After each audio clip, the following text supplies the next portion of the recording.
and laughter and leprechauns and THC and rainbows. Welcome to the WNY Report. I'm your co-host, Paula Collins, transmitting to you today from Canton, New York. And joining me is our co-host, Nikki Lawley. Where are you? In outer space? No, I'm in Buffalo, New York, in my little leprechaun-y office. Yes, it is a leprechaun office. You need a little bit of rainbow or maybe a pot. A pot A of gold would be pot of nice. gold or maybe just pot. I don't know. Well, I got cannabis, so there's my pot. Cannabis, cannabis, cannabis. Let's see, notable events. How did you spend your St. Patrick's Day? I spent my St. Patrick's Day pretty much doing a lot of recruiting and talking up a big event coming to the WNY. Oh, and tell us Niagara what that Falls. might be. We want to hear all about it. Oh, I'm so excited. So it's not my event, but we have Rakim, or it might be Rakim. I always screw the pronunciation of his name. Rakim. It's I got bet it's Rakeem. Okay, there you go. He's going to be our headliner, and he's going to be on 420. We're having it at the Niagara Falls Welcome Center, which is a huge 10-story building that they're renovating it. So they have all different floors with different things going on. They have a golf simulator. They have VR gaming and like all this stuff. It's like 420 is going to turn the falls green. We're working on that to make sure the falls go green, the actual Niagara Falls. I think they did last year as well. So it should not be an off the wall request. Excellent. But Adia Jacobs, aka Adia Perry Green, is the one who is the main event hoster here. I'm just trying to help her with the education and events, and we have a few other big people kind of coming in to help. And I have like the Blossom Bar coming from Ohio, Dr. Bridget with her Blossom Bar that does these super amazing, like artistic-y kind of fun drinks. And what's cool about those is normally she does them with cannabis, but we're not doing any infusions so that we stay compliant with regulations. Let me make sure I heard that correctly. There is no on-site consumption. Is that correct? You can consume. You can bring your own. You can consume cannabis wherever you can smoke a cigarette. So if there's any law. it's the state law. So in theory, outside the venue, should someone have their own cannabis, yes, they can consume it. But are we providing cannabis for them? Absolutely not. Are we infusing foods for them? No. We are a 100% compliant venue because we do not want to have any issues. Knowing that the state is cracking down on any kind of illicit or legacy events / dispensaries, things like that. We are just really trying to make this an educational event as well as fun event, having all these different activities going on, having a Sunday brunch, a soulful brunch with we're looking at Buffalo Food Slut as possibly being there and some other big influencers. And so here's my question, and I try not to be a negative Nelly. But okay, so we do know of a state licensed dispensary that is on Niagara Falls Boulevard. Like that is a magical address, right? Buffalo Dreams. Yes. So wouldn't it be wonderful if Buffalo Dreams could do a special promotion there? But as of right now, due to both the marketing laws and the special events laws, which are non-existent at the moment, they can't really, I mean, maybe they could have a flyer for your event on their calendar. Yeah, they can have a flyer, but they can't. The opposite can't be true. Like they can't be at your event handing out a flyer or saying, hey, welcome to the 420 event. Go right down the road in the next 30 days and get a free pre-roll or no, gummy or something. So they can't do that, nor can they really be a co-sponsor because they don't have, there's no possibility for a special events pass right now. So if anybody who has a magic wand can mention this to the people who create all of the rules for cannabis, know that these are some of the kinds of opportunities. I mean, just think of the sales potential for a brand new business like Buffalo Dreams or any of the other Western. Any of the other 7 Western New York dispensaries, Dank 716, and to say, hey, welcome. We're all in this community together. Right. I had a wonderful discussion this week with Julie Garcia, who is a former DA from Essex County, clear across the state from where we're talking about. But she and I talked about how cannabis is really just such a special community. And she's coming at that, she's been a lawyer for many years. She was a DA, twice elected. And, she's got some major contacts in the state of New York. And yet she remarked on how cannabis is just like a big, it is a family. It's a quite dysfunctional family, but nonetheless, it is a family. And, at the end of the day, we have our spats and we do have our various, like, what would you call them? Factions. But we are, at the end of the day, a community, and I think that's vital. So that's a long way around saying, wouldn't it be great if New York State Office of Cannabis Management can very quickly remedy this situation in which there is no special events permit? Remember, we were promised that after the, what did they call them? The grower showcase. The grower showcases. After those were put to rest. January 31st or December 31st. I'm sorry. December 31st, 2023, which seems like a long time ago now, right? Yeah, right. And of course, the hope was that if they were laid to rest December 31st, 2023, that we would have something by like January 15th. Yeah, that would be great. But we don't. We don't have any kind of regs that allow that. So look, here's my bag. Yes. St. Patrick's bag. It's green, kind of like your walls. It is St. Patrick's Day, and we still don't have an answer or a clear direction on that. And we've also had a lot of attention called to the marketing rules. Even Governor Kathy Hochul, I should say, called attention to the marketing rules that need some revision, and that would certainly help our community. It definitely would.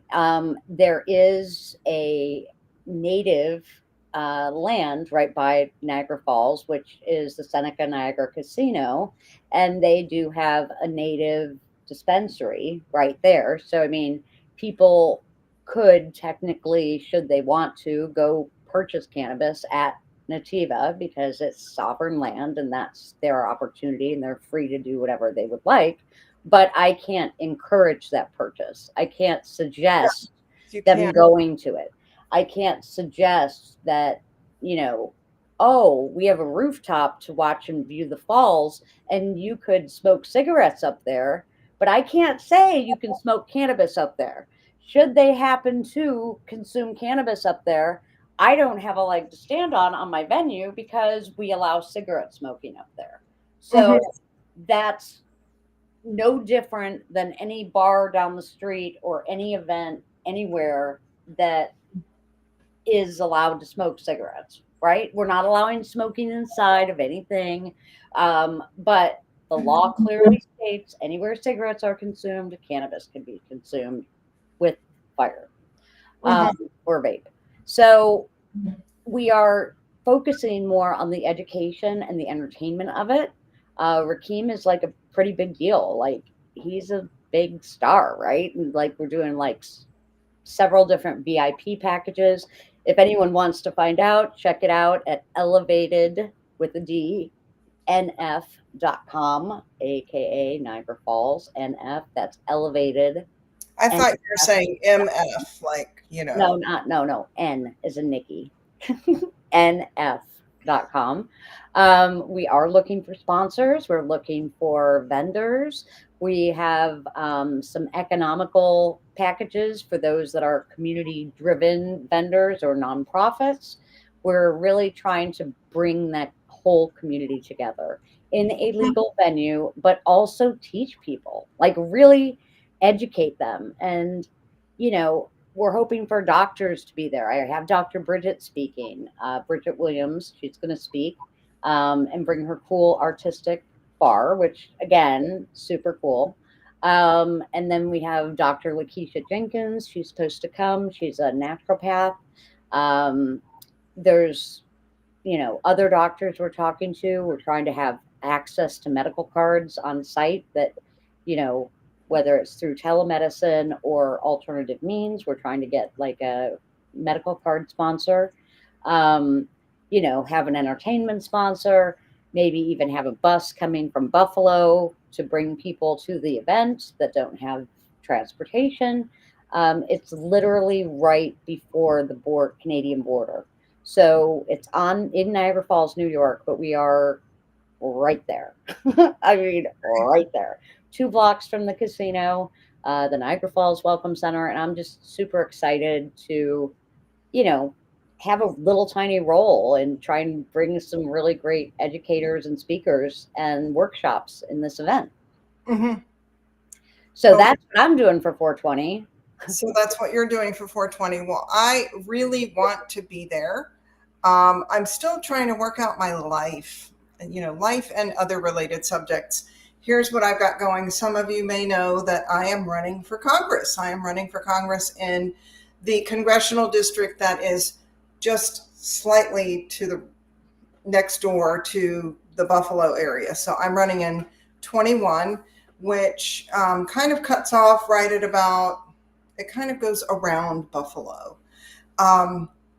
And so far, I don't have another event on 420, but I kind of feel like I should, as the only cannabis. Dude, it's so late. It's so late. You're like, this shit's like, I mean, I'm 3 weeks into this, and I mean, I feel like, it's coming up so fast. 420 is like 32 days away, and that's a lot of planning, a lot of execution. And how do you know who's going to show? You've got such a big geographic district that, like, you don't have pockets like Niagara Falls and Buffalo. We got a good pocket. I'm bringing people from Rochester. There's like a really good opportunity to do things in a different way. Take this all under advisement and have a decision for you probably by Tuesday. Is that excellent? Okay? That's okay. Yes. But I want you to be my legal ease speak there, because I think it will be excellent. Well, here's the thing that I think we should be talking a lot more about are these partnerships that I've been busy with. Obviously, I'm trying to find a comfortable place to sit in my Amish apartment. It literally is called the Amish Inn, so I'm not making this Amish Inn. And there are like, not right now because it's dark, but there are like horses and buggies that pass by because there are Amish farms near here. But I digress. These partnerships between unlicensed people with money and with a desire to be in the legal business, combined with people with licenses who really, really need funding. And so these, I think, are going to occupy my attention for the foreseeable future. And so the biggest consideration, well, there are a couple of big considerations when you go into those. One is, what does everybody want? And a surprising number of people who are licensed are now okay with taking the money and getting out, which is different than it was like 2 years ago. even different than 1 year ago, where it was like, no, I worked really hard. In the case of the card licensees, they did in many cases jail time, and they're like, no, nothing is worth that. I'm not going to get out. But I think the difficulties of the industry have made it so that they're like, if I can use this as kind of a lottery ticket and go on and form other business partnerships, or even get a different license, then they're up for that. And of course, the rules state that the licensee must be involved at 51% equity, no less, for 3 years. And so making it so that that is built in, everybody's going to have a different idea of what they want on the signing of the documents and making that commitment. And then throughout the life of that 3-year period, what are the payouts? What are the distributions? And who's going to have the responsibility of running the business on a daily basis? Right. And then when it comes time, okay, then the other things are other locations, because with card you get up to 3 locations. Is that something that, does the licensee want to form other partnerships, or do we want to make it so that the investor has the right of first refusal? And so then effectively they are entering into an agreement for 3 locations, not just one. And is there a payout with each new location, or do we keep it all the same? And then what happens if this partnership is formed and OCM needs to contact the licensee and we can't reach them? Bad news, right? Because we've got to be able to have them. They can't just go off to Portugal and disappear. Right. And then at the end of it all, is there a final payout, or is it just that we knew this was kind of a distribution adding to, and is there a limit on what that distribution will be over the lifetime? So all of those kinds of discussions that have to happen as we proceed through this contract, and making it so that everybody is happy and everything is within the TPI rules, and that it's promoting licensed cannabis, which is what we're all about. Yeah. Yeah. And I mean, let's face it, Paula, you have your hands full between this Congress run and all these humans that you're trying to help, right? Because I mean, your practice has been very much a successful practice, in all aspects. And now you're running for Congress. So that's naturally going to be a time sucker. And, you've got a full plate. I mean, I don't know when you're going to sleep, but it seems like you're running pretty hard. Well, Nikki, Lawley, you get one life to live. Facts. Facts. I'm checking our LinkedIn to see what's happening. Oh, look, there we go. There we go. We got Joe Ortiz, baby. He's on the show. Dope show. Yeah. Okay, Hi. very good. We must be. It's working. We're live. Yeah, it's working. Guys, happy St. Patty's Day. Boom slay. Boom slay is right. So we have had some interesting news. Now the dudes, the white men, the angry white men, got new lawyers this week, right? Joseph Ortiz is in the house. He might be coming to my cool event, just so you know, doing a workshop. Then for sure I should doing a workshop for home grow. So that's kind of exciting to bring him in the house. In the house. So let's see. The angry white men lawsuit, they got new legal counsel, which this is the Veracite one, I assume. No, it's not Veracite.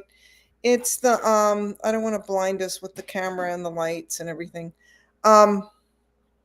Happy St. Patty's Day. The guys who sued Yeah, the because white guys, because of they didn't like it. Yeah, I mean, I because they're white and they're mad, you know? Um, and actually, I think every lawyer in the state had been waiting for that lawsuit to be filed because after the Supreme Court decision over the summer on affirmative action, um, you know, there just needs to it's almost like we need a declaratory judgment, and I'm working on that term with another case that I'm involved in. But a declaratory judgment is just basically when there's been infighting back and forth. You know, one side is saying this and the other side is saying this, and then periodically they just kind of spar. And eventually, no, it's really real. it's real. It is definitely real. They had filed it, and now they found new legal counsel that, and it, you know, it's a group of lawyers by some generic name, like I don't know, We Win Stuff. That's not really their name, but they've actually argued cases before the Supreme Court of the United States of America, which is something I've never done. I probably I mean, never say never, but I probably in my lifetime will not ever. But bottom line is they got some, you know, top dog attorneys to basically refile, not refile, but represent a lot of their ideas that needed clarification. And there, you know, sadly, I am, this is the definition of mind boggling. Well, I mean, you know, the law is the law, and the Supreme Court made a decision. And so we need to see what we really need is a declaratory judgment where the court said, you know, I was doing my thing, where the court finally says, okay, you're right and you're not right. And, or maybe the two of you have a little bit of right and a little bit of wrong on both sides. So we need a court to come in and say that about our social equity structure and about, I really wish they would do that on the lottery, which supposedly was birthed in a spirit of social equity. I don't think any of us believe that it was birthed under those circumstances, but but but that was the basic intent, right? Why do you find that so funny? I find it just radically funny because I don't think any social equity was really part of that lottery system. I mean, look at all the women owned companies and the minority owned companies that they're number like 2,200 on the first group of lottery people. Well, I don't know if you saw my post. You know, I had applied for a tier 3 processor license. Um, and my application, when I completed it in November, was number 76, and my lottery number is like 500 something. And so I have not yet quit my day job. In fact, I've taken on more work. I don't know when they're going to review my license. I did, however, I struggled because this was during the, you know how, if you look at the history of New York cannabis, there are like little episodes. It's, you could imagine it as a Netflix series because it, you know, like, and this is in the episode. Um, yeah, I agree. Are you able to see the chat? Yeah, I can see it. I'm on it.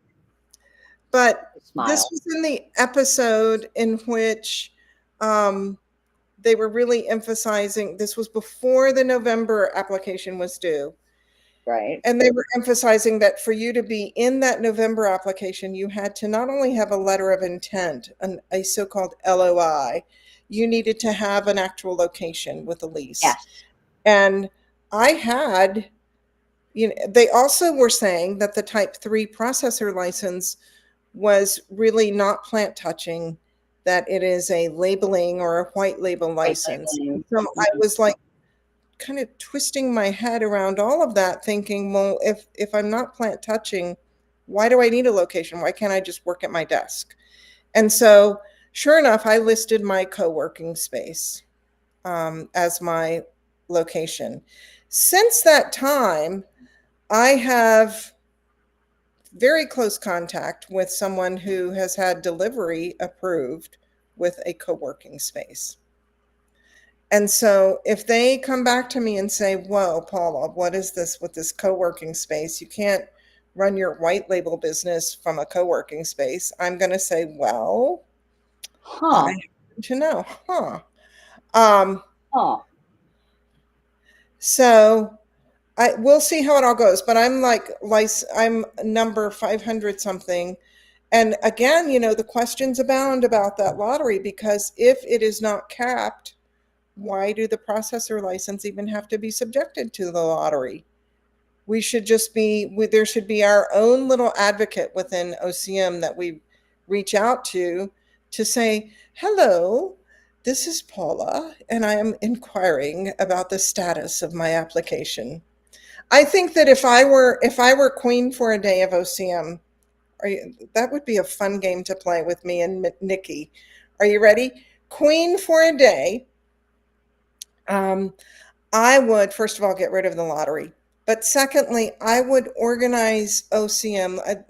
As much as they say they're short-staffed, they have enough staff that if they reshuffled everything, they could designate, let's say you need 3 people to oversee dispensary licenses or applications. And like Nikki's assigned OCM contact will be Mrs. Jones, and Paula's assigned contact would be Mrs. Smith, and Joseph Ortiz would call, Mr. Hughes or whomever. In other words, what is the common complaint against OCM? It's that you can't really Communication, you can't get anybody. communicate, yeah. And when you do, you get these such generic responses that you're like, did you even read my question? Yeah. I don't think you even read my email. And They so, refer you to the commonly asked questions, at the FAQs. right. Like, The other thing it's that not on there. I frequently have when I talk about, when I email on behalf of clients, is they'll refer to different agencies. I seem to be doing this a lot in this particular episode of our WNY report. But if we email licensing, they will say, "Oh no, you should be emailing compliance." And then when we email compliance, they'll say, "Oh no, this Oh no, that's is a licensing problem." So it's like, do you remember Pong back in the day? Yeah. Pong, the very first video game? Yeah. It's a bit like Pong. A bit. It is. And at the end of the day, they don't have really a community advocate. And that's kind of one of the things that, I've talked to many people at OCM about, and they're like, well, we can't just create a position. I'm like, but you need to create a position. This is so important because the language you guys use at the Cannabis Control Board meetings, at the advocacy, the advisory council meetings, at the OCM meetings, it goes over 90% of the people's heads. Like, we don't all speak legal. So when we have these things going on, it's literally like, what did he just say? Or what does that even mean? And why are we clapping all the time? Like, Before we announce this, I just want to congratulate so and so and so and so. And it's like, I think you need chiropractors in the house for all of the backslapping that happens. Immediately after the meeting, please step to the next room for an infused massage. right. I don't know, man. I just feel like there's a lot of clapping instead of,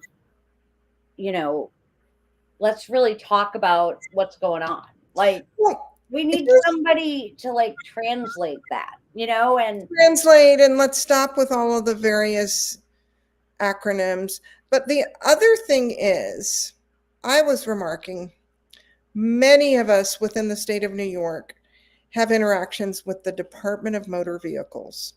That is a large department, huge. right? Yes. But when I, as an attorney, read the docket, I have never seen somebody suing DMV. And DMV has been in existence forever, right? Since the horse and buggy stage. Right. Um, Never see lawsuits against DMV. Now, SLA, State Liquor Authority, Oh, they kind of have their own court. So if you have a state liquor authority violation, you go to SLA court, kind of like OCM used to have hearings back in the day, which, by the way, I need to check because they're still doing raids, by the way. People still get oh yeah. OCM violations, but you don't get an OCM hearing. Although there was somebody who sued over their hearing in the last week. I don't know if you saw that one. Yeah, he's saying that I think it's filed by an attorney who did not really understand administrative hearings, which are not run by the same rules as like court. Selective raids, yes, but they've always been selective raids. I mean, I've had clients that were raided, and for the cops, for the OCM police to get there, they had to pass like 24 different unlicensed dispensaries, and then they landed on my client, and I'm like, exactly how did you get there? Like, what? Why don't you just go door to door? That would be, Right. That would be like the Giuliani thing of we're going to go block by block and just stamp out all of the unlicensed activity. That's what they really, if they really were serious, if they were serious about enforcement, they could come ask me. I could help them. I'm doing the other thing. I'm defending against enforcement. Yes, it is discrimination. And it's also arbitrary and capricious, which brings us to Jenny's home baked goods. Talk to us. I've been talking a lot, Nikki. What do you know about Jenny's? I know that Jenny's has been, in my opinion, unfairly targeted. I feel that the first recall was because she has a voice and she's used her voice and she's, questioned people. And you just shared with me before we went live that the New York Times had some interesting print articles today. Mm-hmm. Let me see. The New York Times, what's her name? Southall. The reporter that she used to be on a police beat, and now they've got her on the cannabis beat. Right. Let me find the article. But she in that article they said that Office of Cannabis Management, here's the article. Ashley Southall is the reporter. Used to be on the police beat. I gotta say, when she interviewed me, I felt like I was being interrogated by the police. Wow. And in other words, she is a tough interviewer.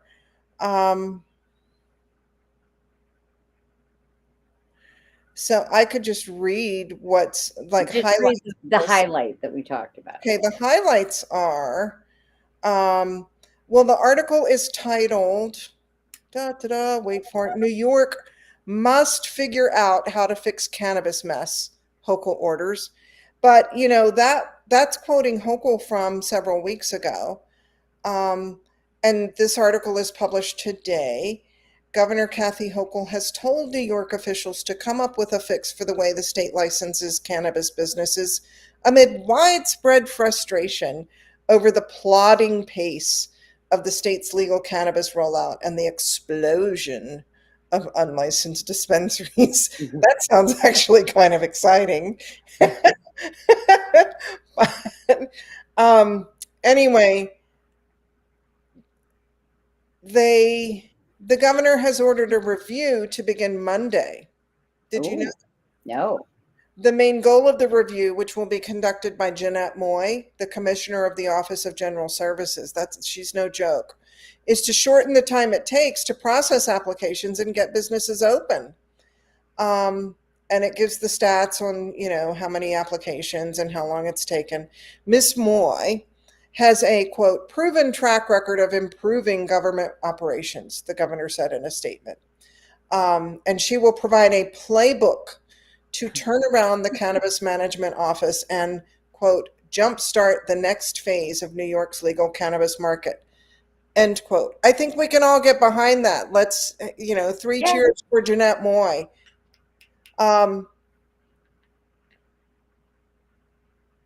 let's see, they give a little bit of history.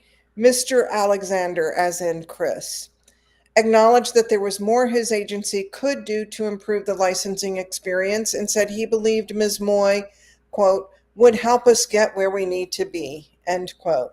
Well, thank God, because we can't really stay where we are. They interviewed one of my favorite attorneys, Lauren Rudick. Um, and so she said it, she welcomed the review and hoped that it would lead to the creation of a transparent process for submitting Grandparent. applications and resolving issues that resolve along the way. See, that's the other thing is like it's hard enough to submit the application. And, you know, I made the unfortunate, I was in an unusual mood the last time I was at an OCM meeting. It was right after I had announced my candidacy for Congress, and I was just feeling a little bit, ha ha. And I was talking with a board member, and I didn't realize it was an OCM board member, like a cannabis advisory board member. And he said, "Is that?" I had my little puff coat that has my Paula Collins for NY21 on it, and he said, "Is that real?" And I said, "Yeah." And he said, "Is that old?" And I said, "No, it's brand new." And and I didn't realize who he was. He wasn't dressed in a suit or anything, and he wasn't in the first meeting, but he was going in for the third meeting. And he said, I said, "So, how's your cannabis business going?" And he shrugged. And I kind of mouthed off about, well, this darn New York Business Express. And I don't know if you've had any interactions with New York Business Express.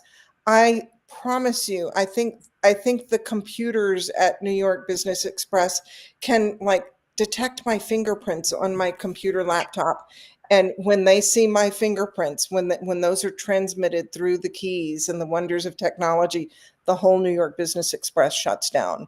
That is my belief because I feel like most of the time I'm on New York Business Express, something goes wrong.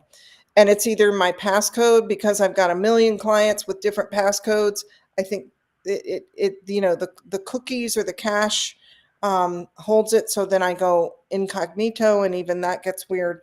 But surely there's a different way to process these applications. But this is a very long-winded way of me saying it's not only submitting the application, but then it's when you get a deficiency notice and you have to log back in, and good luck, because let's say they've told you that it's due, the information is due by March 18th, and here it is the 17th.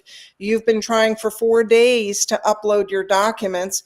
Chris Alexander has made it very clear that you have to respond efficiently, but then we've only got this magical portal called New York Business Express to respond. We can't email. We can't send it to the designated customer service representative that we talked about earlier, were I queen for a day of OCM. Back to the New York Times. Listen to this. This is Miss Moy. No. I'm wrong. This is Lauren Rudick. Quote, "We want to have a system that is repeatable and predictable so that when someone comes to us for licensing, we can give them a sense as to what they can expect. But as of right now, it's be flexible and pivot or die, because we just never know what the state is going to throw at us." And that is absolutely true. I mean, I'll have clients come to me and say, "So we submitted everything. We should hear in what, 2 weeks, 3 weeks?" I'm like, dude, it could be 2 years. I Wow. mean, and it makes us look bad. It makes all. Yeah, it does. I'm not like laughing. It's just things are messed up at a very Um, high rate. Let me continue. Let me continue. A top official at the Cannabis Management Agency was placed on administrative leave last week A top after the, official. after the owner of a processing company accused him of retaliating against her for speaking out in a report published by New York Cannabis Insider. The complaint against the official, Damian Fagan, the agency's chief equity officer, was referred to the state inspector general's office for investigation. Now, let's just take a moment and ponder What that means. what it means when the chief equity officer, equity meaning justice and fairness, is accused of being unjust and unfair. That's a problem. That's a problem. A Mr. big problem. Mr. Fagan declined a telephone request for comment on Sunday. That would be today, because this article was just published at 5:15. In his role, Mr. Fagan oversees the state's efforts to reach the social and economic equity goals enshrined in the legalization law, which aims to have half of all license go to people harmed by anti-cannabis policies. Women, meaning like the plaintiff in this lawsuit, racial and ethnic minorities, distressed farmers, and disabled veterans. They should have also included cancer survivors like Jenny Argy. It goes on. Are you tired of me reading to you? No. His accuser, Jenny Argy, said in an interview that Mr. Fagan retaliated against her company, Jenny's Baked at Home, after New York Cannabis Insider published parts of a conversation with him about the state's failure to punish bad actors, which she had recorded. Did you know she had recorded some of the conversations? She talks about that in her lawsuit. In her lawsuit, she describes getting a phone call from him, and she recorded it. In New York, you don't have to have dual consent to record. Oh. A month after the article was published, her products were recalled, a first for the state, and her business has been temporarily shut down, she said. Ms. Argy, one of hundreds of business owners who pivoted to the state cannabis program after the hemp industry went bust, said that the state's recent actions have left her with no money to run her business and have ruined her reputation. Here is a great quote from Jenny. Quote, "What kind of government office are we running here?" she asked, adding, "I'm hoping that eyes get put on this, that if they can get rid of these people, we can start over and fix the problem." And I've spoken with Jenny recently, and what's sad is that she's suing for the right to be able to go back to work. Like right now, she can't work, but And she's so the recall was for the first recall that they nailed her on was for something with an edible being 1 milligram off or Mhm, something in the regs. And mhm. now this recall, they showed up at her place unannounced, and did an unannounced random inspection. And I'd like to know how many other licensed processors and producers have had these random I'm afraid to say I know of quite a few. huh? I know of quite a few. Do you? Okay. Well, that's interesting because I Um, didn't. But they show up I at don't know Jenny's. that it's hundreds, but I will say it's quite a few. Every single one is somebody who has, I mean, we all use New York Cannabis Insider to sort of vent, and LinkedIn to vent. Um, but also, when they showed up at Jenny's the second time, they didn't just do like a top to bottom inspection. They went specifically for one piece of equipment that was never mentioned in the first inspection. Hmm. It's a piece of equipment that is completely legal in New Jersey and several other states. It's not even mentioned in the regs in New York. It's a rather expensive piece of equipment. And there's also a question on solvents, and the regs are silent about solvents, I believe. Or, I wish we had Jenny here on the show to talk about what really, because Jenny is quite the scientist. She is. She's a Um, very smart woman. Incredible. Like we will talk, and I'm like, hello. I mean, you lost me at molecule. Right. Right. But I, yeah, that's in a really. all fairness, I should give one opposing view. Are we ready for balanced reporting? Annette Fernandez, a legalization activist and a managing partner of High Exposure Agency, a cannabis business development firm, said the retaliation claim was concerning because it might have a chilling effect on the industry's willingness to give regulators feedback. She defended Mr. Fagan and said that sidelining him would distract from the state's plan for equity, which was the goal that legalization activists had fought for the hardest. Regardless of his hubris, she said, he's still the number one advocate for equity. Thank you, Annette Fernandez. Okay. Boom. So I'm not boom slaying that one. But I'm just saying, okay, everyone's entitled to their opinion. And I do agree that everyone did fight for a chief equity officer. But if that chief equity officer is gunning for certain people, that's really not equity in my estimation. That seems more like discriminatory or predatory. And maybe he's not the right guy for the job. I personally don't know him. So, I mean, I don't have a personal opinion of him in any way, shape, or form. But after reading all the Jenny stuff, I just think it's sickening. I think it's sad. It's poor practice to go after people's livelihood when they're doing the best they can to follow the regulations. And like, there have been definitely large MSOs and ROs here in the state that have had recalls, and they're not on the front page of Newsweek. Like this was a huge PR splash on Jenny's.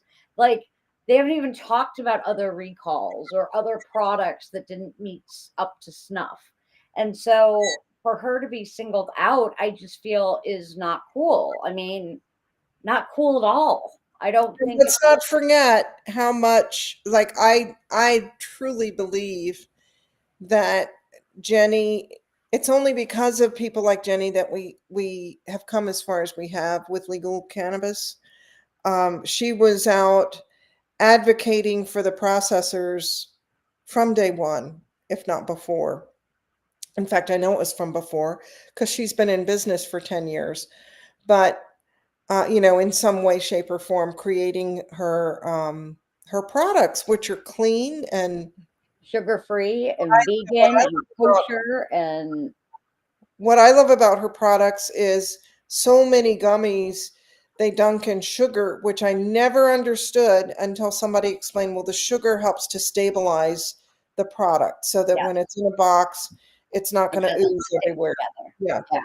But Jenny somehow has created a method around that. And I don't have that kind of sick feeling when I take a gummy from Jenny's. And, I just got to say, she's to me, she's also an example of somebody who has run a business efficiently. She's self-funded. She did not sell out to the big tech dudes, the serial entrepreneurs. She also put her personal finances at risk. It's in her. I'm pretty sure it's in her brief. It was definitely in the Cannabis Insider thing. She refinanced her home just to put more money into her business. And um, if this if she can't go back to work this week, she's got some serious issues, It's like just a shame. It's just, domino effect for her. I mean, it's like the event permits. Like, what the hell? Why are we holding off on stupid things like that? Like, it's not that hard. Just renew the Cannabis Growers Showcase for 6 months until you figure something else out. You Yeah. know, do something. Don't just stick our heads in the sand and say, oh, we don't have regs yet. So, to me, we've got to do better. We have to do better. And we're supposed to be the leading state with the social equity, with the fairness and all these great things. Well, I'm not seeing that in relation to this situation. Not Hmm. even a little bit. Yeah. So what else is new? We have a cannabis control board meeting, I believe. Is it this week or next week? Like the 26th, I think. I think you're right. I think it's the I, 26th. I don't know what that's about. I do know that quite a number of people have mentioned to me, when I say quite a number, maybe five, have said, oh, yeah, I'm going to be announced as a licensee at the next meeting. And I'm like, how do you even know that? They know. They've gotten some kind of word about it. Interesting. Interesting is right. Um, And I'm, they did release the next batch of lottery winners for the next batch of licenses, correct? which, I gotta say, every time I see that they've announced something, I'm like, no, no, I can't even start to sort through the last thing you released. So I feel like this list made the other list even more confusing. Right. Yeah, because you were supposed to have control of a property. And like this list, you don't need control of a property, right? Yet I made it onto this list when I had control of a property, my co working space. Yeah. And so I should have been on the last list. But then I thought processors weren't going to be on that list because they said there's no limit on them. So we're not going to. So why am I now on this list? It's a very unique situation. But here's my vision. My vision. You ready? I'm ready. You're I'm ready. bracing. My vision is that I will become a member of the United States House of Representatives, and then I will also have this Type 3 processor license. Cannabis in Congress. Boom. Boom. Yeah. It's a long shot. The odds are stacked against me, but I am in it to win it. And if I don't win it, I've at least kicked up some dust, or in this case, snow. It is sleeting where I am right now. Yeah, we got some weather going on. I mean, like one day, I mean, I'm serious. Like our weather is like Powerball numbers. One day it's 60, one day it's 6. you know? Hello, Cali Girl Seeds. Thank you, Cali girl. Um, let's see what else. We should end on a high note. What high We're, would you like we're to on a talk about? countdown. We've got 8 minutes left. Um, what my vision for the future is, there's been a lot of, I am a tax attorney. There's been a lot of talk in the news about these companies that are amending their prior year returns to show as if they were regular businesses. In other words, disregarding 280E. And I'm going to write a Cannabis Insider article on this week. But the preview of that article is, if you've got, $1 million sitting around just that you can kind of throw to lawyers and accountants, go for it. Be my guest. But the fees involved in, let's look at Harborside, which is one of the major tax law cases in cannabis. It took them several years, two different appeals, or two different cases, each of which went to appeal. And each time, keep in mind, they were paying accountants and lawyers to do the regular day-to-day work. And then they got the letters from the IRS questioning their figures. And they had to hire other accountants and lawyers, and then still other accountants and lawyers. And I'm sure, none of these people are cheap. And so I'm sure they must have spent over the, what was it, 10 years that they were litigating, I want to say. Maybe it was, I was writing the article, it's somewhere around 10 years. Let's say they spent $100,000 a year on lawyers and accountants to redo all of this. Because you don't just show up and, have a little chat with the IRS. And let's keep in mind, if you ever need first person comments on this, Andrew D'Angelo would be willing to talk to you. He's amazing. Andrew, yeah, brother of Steve. Yes. And he was active in all this. Like he was part of Harborside. Yeah. And they, they ended up having to completely restructure their business. Yes. And they do, lost it. Like and do other things, And so back to what prompted this comment is, we had this company that, and it's getting a lot of press. They've decided to amend their prior year returns, I want to say 3 years, such that they get these deductions so that they're applying those deductions to this year's tax bill, right? And I guess the thought is, and I've had clients say this to me, they want to roll up their sleeves and say, yeah, I'm up for a fight. Come on, IRS. And There's a lot of people I'd fight with, but the IRS is really not one. there are a lot of people in cannabis, because cannabis in general attracts a kind of person that wants to buck the system. They're tired of big government. They're tired of these big entities kind of raining on their parade or imposing their rules and regs on them. And so they're like, yeah, bring it on, IRS. And they will fight. They'll say it's unconstitutional. It's cruel and unusual punishment. It's against, you should be treating all businesses equally. But these are not really, it's kind of like marijuana regs. IRS regs are their own thing. They're not meant to apply to everybody, but you read through the code and you apply what applies to you. So the IRS can do whatever the IRS wants to do, unfortunately. And Yeah. so, in my opinion, the most business savvy approach is to understand the regs, plan on the regs, don't go out and spend money on a yacht. Just set it aside to pay your taxes. Yeah. How about that? Yacht, because you know what? If you go to Nikki's 420 event at the falls, you'll realize you don't even want a yacht at Niagara Falls. Facts. Yeah. So let's end on our high note here. And just say, let's look forward to 420. We've got come back and see us next Sunday at 8 p.m. Hopefully, we'll have more information on Jenny's and the Damian Fagan situation, because this is like breaking news from the New York Times there.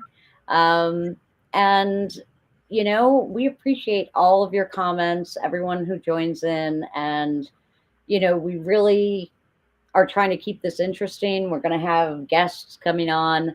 If you'd like to participate and be one of our guests, reach out to Paula or I, and we'd be happy to have you on the show. We just want to keep it fresh, interesting, and real, because at the end of the day, we just have the real people in this industry. And so the way we're stronger is we're stronger together, and together we can make a difference. Beautiful. That's my high thought. Beautiful. We'll end there. Thank you. See everybody next week. Bye, guys. Have a great night.